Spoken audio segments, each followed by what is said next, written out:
ನಮಸ್ಕಾರ ವೀಕ್ಷಕರೇ, ನಾನು ನಿಮ್ಮ ಜ್ಯೋತಿಷ ವಾಸ್ತವಾಚಾರ್ಯ ಮಂಜುನಾಥ್ ಗುರುಜಿ. ವೀಕ್ಷಕರೇ, ನಾಡು ನುಡಿ ಹೇಳಿದಂಗೆ ವೈದ್ಯೋ ನಾರಾಯಣ ಹರಿ ಅಂದಂಗೆ ಡಾಕ್ಟರ್ ಅಂದರೆ ದೇವ್ರ ಸಮಾನ ಅಂತ ಹೇಳ್ತಾರೆ. ಇವತ್ತು ನಮ್ಮ ಒಂದು ಕಚೇರಿಗೆ ಒಬ್ಬ ಖ್ಯಾತ ವೈದ್ಯರು ನಮ್ಮ ಹತ್ರ ಬಂದಿದ್ದರು ಒಂದು ಕನ್ಸಲ್ಟೇಷನ್ ವಿಚಾರವಾಗಿ. ನಾವು ಅವ್ರ ಹತ್ರ ಕನ್ಸಲ್ಟೇಷನ್ ಕೊಟ್ಟ ಮೇಲೆ ಅವ್ರಿಗೂ ತುಂಬ ಚೆನ್ನಾಗಿ ಅನಿಸ್ತು. ಅವರು ಒಂದು ರಿವ್ಯೂ ಕೊಡಿ ಮೇಡಮ್ ಅಂತ ರಿಕ್ವೆಸ್ಟ್ ಮಾಡಿದ್ವಿ. ಸೊ ಅವರು ಮಾತಾಡ್ತೀವಿ ಅಂತ ಹೇಳಿದ್ರು. ಸೊ ಓವರ್ ಟು ಮೇಡಮ್ ಹೇಳಿ, ನಿಮ್ಗೆ ಹೇಗೆ ಅನಿಸ್ತು ಕನ್ಸಲ್ಟೇಷನ್ ವಿಚಾರವಾಗಿ? ನಮಸ್ತೆ, ನಾನು ಡಾಕ್ಟರ್ ಹರ್ಷಿತಾ ಅಂತ, ಆಂಕಾಲಜಿಸ್ಟ್ ಇನ್ ಮಣಿಪಾಲ್ ಹಾಸ್ಪಿಟಲ್. ನಾನಿವತ್ತು ಮಂಜುನಾಥ್ ಗುರೂಜಿನ ಮೀಟ್ ಮಾಡೋಕ್ಕೆ ಬಂದಿದ್ದೆ.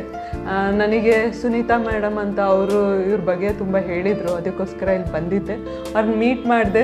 ಜಸ್ಟ್ ಅವರು ಆಸ್ಟ್ರಾಲಜಿಕಲ್ ರೆಮಿಡೀಸ್ ನನ್ನ ಕುಂಡ್ಲಿ ಎಲ್ಲ ನೋಡಿ ವಾಸ್ತು ಇದೆಲ್ಲ ಹೇಳಿದರು. ತುಂಬ ಖುಷಿ ಆಯಿತು ನೋಡಿ. ಅವ್ರ ಪ್ರೆಡಿಕ್ಷನ್ ಎಲ್ಲ ಇಟ್ ವಾಸ್ ರಿಯಲಿ ಗುಡ್. ನಮ್ದು ಏನಿತ್ತು ಅದೇ ಥರ ನಮ್ಮ ಬಿಹೇವಿಯರ್, ಪರ್ಸ್ನಾಲಿಟಿ ಎಲ್ಲದ್ರ ಬಗ್ಗೆ ತುಂಬ ಚೆನ್ನಾಗಿ ಹೇಳಿದ್ರು. Definitely it was all true. ತುಂಬ ಖುಷಿ ಆಯಿತು. ಅದಕ್ಕೋಸ್ಕರ ಇಲ್ಲಿ ನಿಮಗೂ ಏನಾರ ಇತ್ತು ಅಂದರೆ ಇಲ್ಲಿ ಬಂದು ಮೀಟ್ ಮಾಡಿ. ಥ್ಯಾಂಕ್ ಯು ಮೇಡಮ್, ಒಳ್ಳೆಯದಾಗಲಿ. ಸೊ ವೀಕ್ಷಕರೇ ನೋಡಿದ್ರಲ್ಲ, ಯಾವುದೇ ನಿಮಗೆ ಅಸ್ಟ್ರಾಲಜಿ ವಾಸ್ತು ರಿಲೇಟೆಡ್ ಇತ್ತಂದರೆ ಡೆಫಿನೆಟಾಗಿ ನೀವು ಬರಬೇಕು, ಇಲ್ಲಿಗೆ ಮೀಟ್ ಮಾಡಬೇಕು. ನಿಮಗೂ ಖುಷಿ ಆಗುತ್ತೆ. I definitely suggest. Thank you, ಒಳ್ಳೆಯದಾಗಲಿ.